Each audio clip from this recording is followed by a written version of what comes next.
तो वहीं करनाल जिले में अब तक करीब 16 करोड़ का सरकारी धान घोटाला उजागर हो चुका है। धान घोटाले में खरीद एजेंसियों और मार्केट कमेटी के 14 अधिकारियों और कर्मचारियों के खिलाफ सरकार एक्शन भी ले चुकी है। हैफेड के डीएम अमित कुमार और मार्केट कमेटी करनाल के सचिव आशा रानी सस्पेंड कर दिए गए हैं। जिले की 4 राइस मिलों के मालिकों के खिलाफ केस दर्ज किया गया है। मार्केट कमेटी करनाल में सैकड़ों फर्जी गेट पास काटे जाने का खुलासा हुआ, जिसके बाद सरकार ने चावल मिलों की जांच शुरू की। चावल मिलों की फिजिकल वेरिफिकेशन में धान खरीद में हुए बड़े घोटाले की परतें खुली। एसपी गंगाराम पूनिया ने बताया कि धान गड़बड़ी की गहनता से छानबीन की जा रही है। साइबर एक्सपर्ट खरीद की प्रक्रिया और रिकॉर्ड को खंगालने में लगे हुए हैं।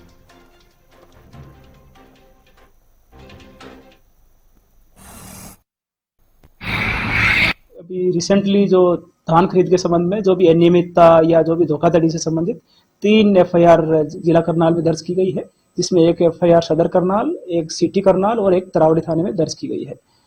तीनों ही मामलों में पुलिस के द्वारा जो रिलेवेंट रिकॉर्ड है वो संबंधित एजेंसी से एकत्रित किया जा रहा है। खासतौर पे सिटी करनाल वाले केस में ठीक ठाक सी प्रोग्रेस अभी तक इस मामले में हुई है और इस मामले की मॉनिटरिंग मेरे द्वारा भी की जा रही है। हमने काफी लोगों के अभी तक बयान भी कलमबद्ध किए हैं और साथ ही काफी सारा रिकॉर्ड भी एकत्रित किया है और इस मामले में कुछ लोगों की अभी तक संलिप्तता सामने आई है और हम ये सुनिश्चित करेंगे कि जो भी लोग इसमें इन्वॉल्व हो उनके खिलाफ ठोस कार्रवाई की जाए।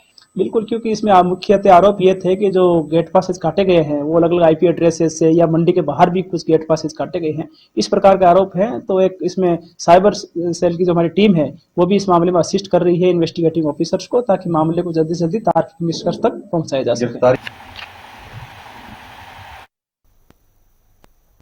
धान घोटाले में कितना बड़ा गड़बड़ झाला है वो आपको ग्राफिक्स के जरिए समझा देते हैं।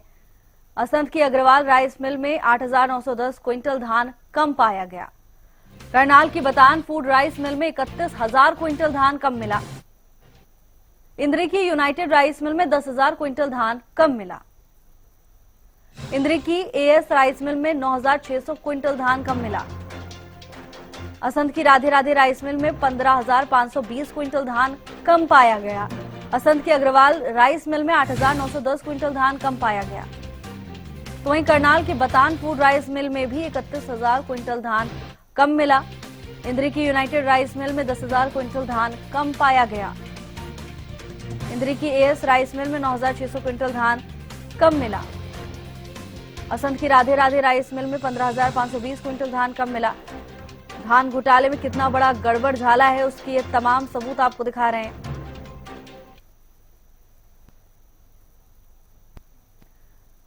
पूरे मामले को लेकर गहनता से जांच जारी है। करनाल में 16 करोड़ का सरकारी धान घोटाला उजागर हुआ है। हालांकि सरकार की तरफ से, प्रशासन की तरफ से कई एक्शन भी लिए जा चुके हैं। 4 राइस मिलों से हजारों क्विंटल धान गायब मिला। कई अधिकारियों को सस्पेंड किया गया, तो वहीं कई अधिकारियों और कर्मचारियों पर केस भी दर्ज किया गया है। एसपी गंगाराम पूनिया ने जानकारी दी, मामले को लेकर जांच तेज है। साइबर टीम भी जांच में जुटी हुई है। ट्रांसपोर्टर पर भी संदेह है, वो भी रडार पर है। करनाल में 16 करोड़ का सरकारी धान घोटाला उजागर हुआ है, जिसके बाद सरकार की तरफ से और प्रशासन की तरफ से लगातार कई बड़े एक्शन लिए गए हैं। कई अधिकारियों का सस्पेंशन भी हुआ, तो कई अधिकारियों और कर्मचारियों पर गाज गिरी। एसपी गंगाराम पूनिया ने जानकारी दी। उन्होंने बताया कि पूरे मामले की गहनता से जांच की जा रही है। साइबर टीम भी जांच में जुटी हुई है। ट्रांसपोर्टर भी रडार पर है। पूरे मामले की गहनता से जांच जारी है। करोड़ों का गड़बड़ झाला उजागर होने के बाद लगातार कई बड़े एक्शन शासन और प्रशासन की तरफ से लिए गए। महेंद्र सिंह जुड़ चुके तमाम जानकारी लेकर। महेंद्र, करोड़ों का गड़बड़ झाला सामने आया, उसके बाद कई एक्शंस भी लिए गए, अब क्या कुछ अपडेट है? बिल्कुल, देखिए, धान के सीजन में जिस तरह से गड़बड़ी की शिकायतें की गई थी कि मंडियों में फर्जी गेट पास काटे जा रहे हैं, जब इस मामले की छानबीन शुरू हुई तो परतें खुलनी शुरू हुई कि करनाल जिले में करोड़ों रुपए का धान घोटाला किया गया है। हालांकि पहले फर्जी गेट पास काटकर धान की फर्जी खरीद दिखाई गई, उसके बाद अब जब मिलों की फिजिकल वेरिफिकेशन जो है सरकार के द्वारा करवाई जा रही है, तो मिलों में हजारों क्विंटल जो सरकारी धान होना चाहिए था वो गायब मिला है। अब तक 15 से 16 करोड़ गायब मिला है। देखते हुए चारों के खिलाफ दर्ज किया गया है। पास आया था, उसमें अब तक करीब 14 जो अधिकारियों और कर्मचारियों के खिलाफ एक्शन लिया जा चुका है।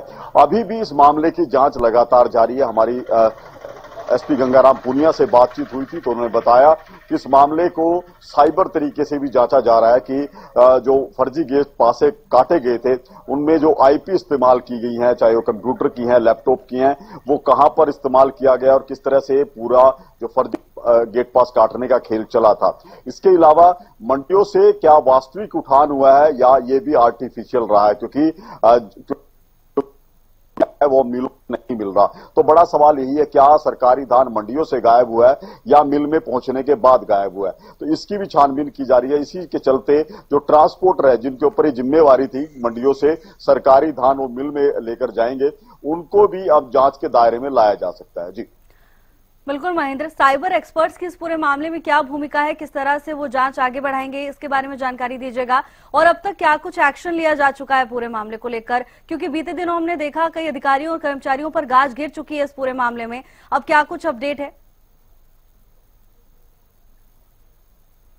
बिल्कुल, देखिए, जैसे इस मामले की शिकायत जो है प्रदेश सरकार के पास पहुंची थी तो उसके बाद ही प्रदेश के मुख्यमंत्री ने कार्रवाई के निर्देश दे दिए थे। इस मामले में अब तक जो बड़ी कार्रवाई हुई है उनमें करनाल अनाज मंडी की जो मार्केट सचिव हैं आशा रानी, उनको सस्पेंड किया गया है, उनके खिलाफ केस दर्ज किया गया है। इसके साथ साथ हैफेड के जो जिला मैनेजर हैं डीएम अमित कुमार, उनको सस्पेंड कर दिया गया है। ये भी उसी मामले से संबंधित कार्रवाई हुई है। इसके साथ साथ 2 हैफेड के और अधिकारी है, जिनमें एक जो परचेज सेंटर के इंचार्ज हैं और एक मैनेजर हैं, उनको भी सस्पेंड करने के आदेश जो है विभाग की तरफ से दिए गए थे। तो कुल मिलाकर 14 से 15 अधिकारी मार्केट कमेटी के कहें या खरीद एजेंसियों की, क्योंकि खाद्य पूर्ति विभाग के भी 5 जो निरीक्षक हैं उनके खिलाफ पुलिस केस दर्ज करवाया गया है। तो ये बड़ी कार्रवाई अब तक देखने को मिली है। इसके साथ साथ जो जिन चावल मिलों में से धान गायब मिला है उनके खिलाफ भी पुलिस केस दर्ज करवाए गए हैं, क्योंकि ये 15 से 16 करोड़ रुपए का पूरा मामला है। और जिस तरह से आप पूछ रहे थे कि साइबर एक्सपर्ट की क्या भूमिका रहेगी, क्योंकि ये पूरा जो खेल हुआ है ये अनाज मंडी से शुरू हुआ है कि किस तरह से फर्जी गेट पास काटे गए हैं। क्योंकि जो मंडी के एंट्री गेट होते हैं वहां पर एक कंप्यूटर सिस्टम चलता है, लेकिन इन फर्जी गेट पास काटने के लिए अतिरिक्त जो लैपटॉप है, अतिरिक्त जो कंप्यूटर है, वो अलग अलग स्थानों पर चलाए गए। तो उन जो सिस्टम है, चाहे वो कंप्यूटर है या लैपटॉप है या मोबाइल है, उनके आईपी एड्रेस की जो जांच है वो साइबर एक्सपर्ट कर रहे हैं कि आखिर ये जो गेट पास है ये मंडी से बाहर किन स्थानों पर काटे गए हैं, किन लोगों ने इस पूरे खेल को अंजाम दिया है, उसकी जांच कर रहे हैं। इसके अलावा जिस तरह से मंडियों से जो धान का उठान किया गया है ट्रांसपोर्टर के द्वारा, तो ट्रांसपोर्टर की गाड़ियों में भी जीपीएस सिस्टम लगा होता है ताकि सरकार ये ट्रैक कर सके कि किस मंडी से धान उठाया गया है और कौन सी मिल में पहुंचा है। तो अब मिलों में धान नहीं मिल रहा, तो ऐसे में ये बेहद जरूरी हो जाता है कि उस जीपीएस सिस्टम के डाटा को भी चेक किया जाए, क्या वास्तविक रूप से मंडियों से धान मिल तक पहुंचा है या मिल में पहुंचने से पहले ही धान को गायब कर दिया गया। तो इस तरह से साइबर एक्सपर्ट अपनी जांच में जुटे हुए हैं। जी बिल्कुल महेंद्र, ये सारे जांच के विषय हैं और जरूरी भी हैं। धन्यवाद आपका तमाम जानकारी के लिए।